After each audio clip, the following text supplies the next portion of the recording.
Hi everyone, how are you? This video will share how to avoid the cardinal mistakes that most inexperienced decision makers make.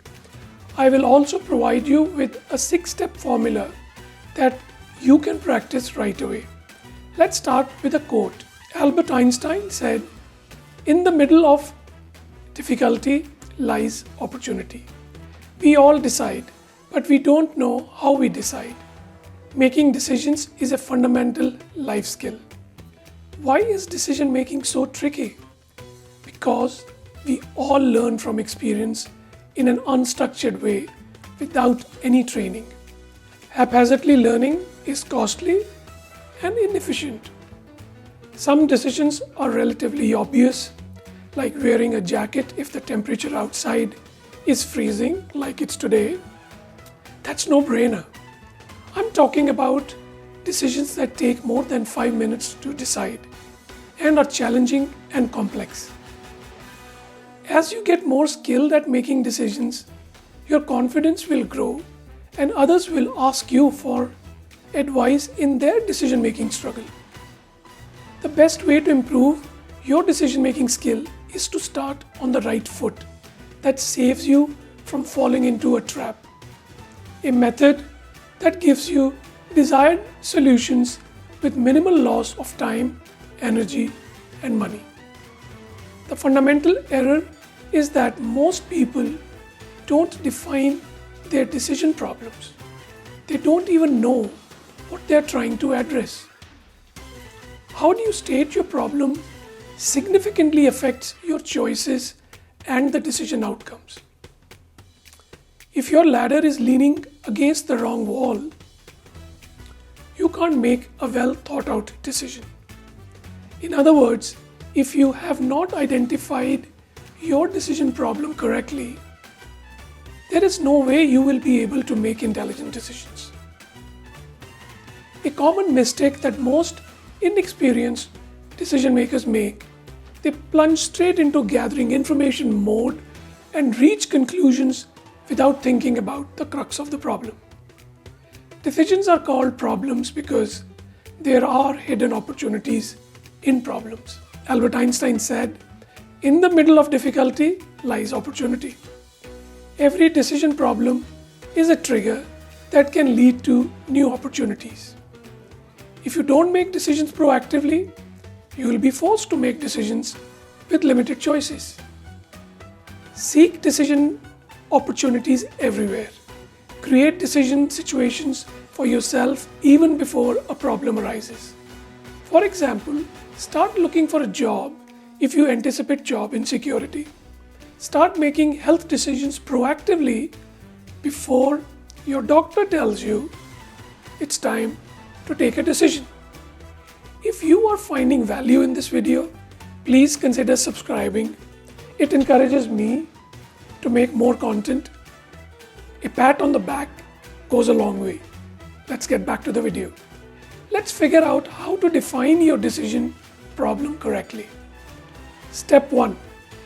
Write down your initial assessment of the fundamental problem, whatever comes to your mind. Step 2. Analyze what triggered the decision.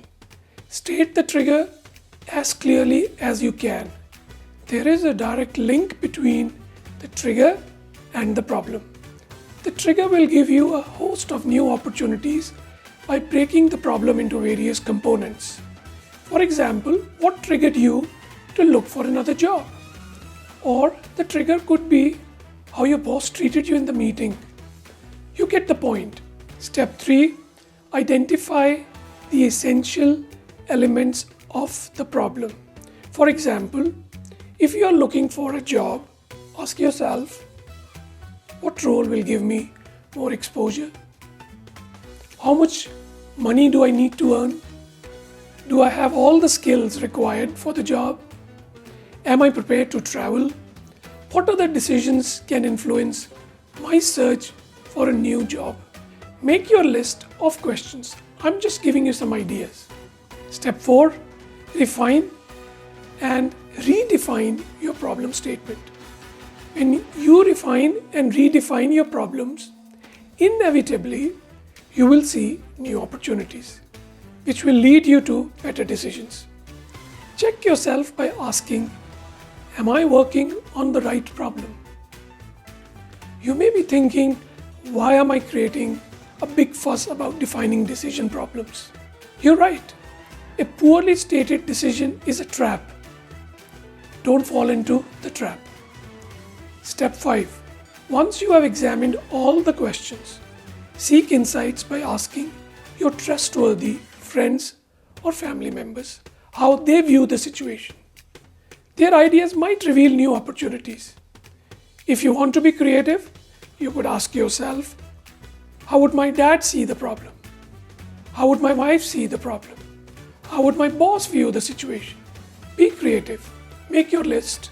Correctly defining the problem is also a decision, right? And it will influence your final decision. Step 6. Don't fall for the excuses. Your mind will give you reasons like, I don't have time. I have other problems to deal with, rather than writing or crafting a decision problem. It's not worth it. However, research has repeatedly shown that those who spend enough time defining the problem will make better decisions in the end. If you listen to the excuses and plunge straight into decision making, you may think you are making progress. After spending considerable time and energy, you would realize you were moving in the wrong direction. Finally, I want to give you some examples to prime your mind. Let's say you are looking to buy a new car.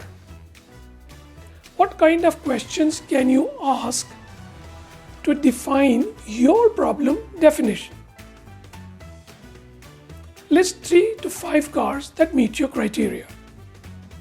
What about leasing? Is it an option?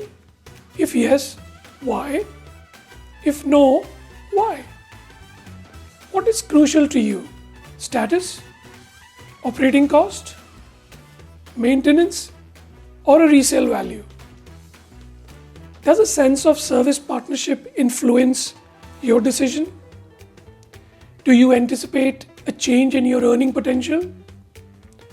What do the consumer reports indicate? Make your list and be as creative as you want to be. These kind of questions generate better problem definitions. Better definitions will widen your options. To summarize, how decision making can be improved. Step 1, write down your initial assessment. Step 2, analyze what triggered the decision. Step 3, identify the essential elements of the problem. Step 4, refine and redefine your problem statement. Step 5, seek insights from trustworthy advisors. Step 6, don't fall for the excuses. Now you know how decision making can be improved. Correctly defining the problem is also a decision that will influence your final decision. Don't forget to watch the video on frames. You'll find it here. If you found value in this video, consider subscribing and sharing it with your friends. See you next time. Bye for now.